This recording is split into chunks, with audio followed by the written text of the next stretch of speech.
శ్రీ గురుభ్యో నమః.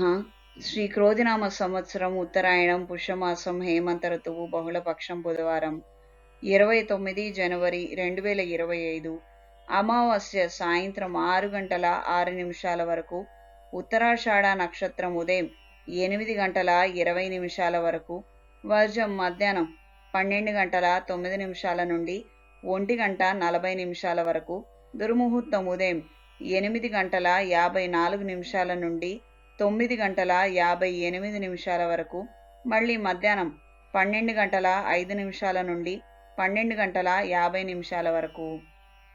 రాహుకాలం మధ్యాహ్నం 12 గంటల నుండి 1 గంట 30 నిమిషాల వరకు.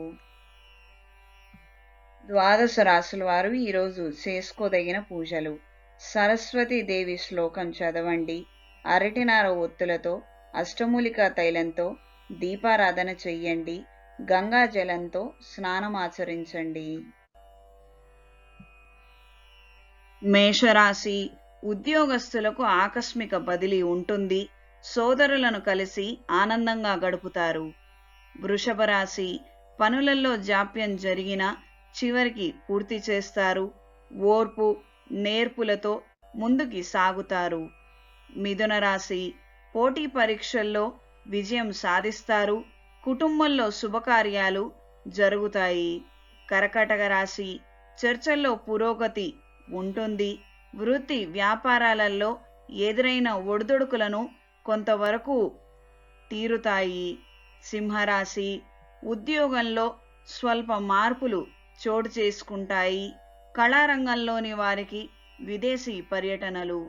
కన్యా రాశి: క్రయ విక్రయాలలో లాభాలు పొందుతారు, పెన్షన్ తాలూకు వ్యవహారాలు సానుకూల పడతాయి. తులారాశి: విదేశీ వస్తువులను కొనుగోలు చేస్తారు, ఇతరులతో సంభాషించేటప్పుడు భాషాపరమైన ఇబ్బందులు ఏర్పడతాయి. వృశ్చిక రాశి: న్యాయరంగంలోని వారికి అనుకూలంగా ఉంటుంది, స్పెక్యులేషన్లో నష్టపోకపోవడమే లాభంగా పరిణమిస్తుంది. ధనుస్సు రాశి: శత్రువర్గం యొక్క కుట్రలను తిప్పికొట్టగలుగుతారు, పోటీతత్వాన్ని పెంచుకుంటారు. మకర రాశి: మీకన్నా ఉన్నత శిఖరాలలో ఉన్నవారిని ఆదర్శంగా తీసుకుంటారు, అదృష్టాన్ని మాత్రం ఏమాత్రం నమ్మరు.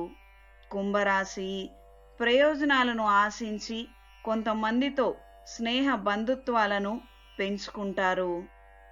మీనరాశి: కోర్టు విషయ వ్యవహారాలు మీకు అనుకూలంగా మారతాయి, దూర ప్రాంత విషయాలు అనుకూలంగా ఉంటాయి.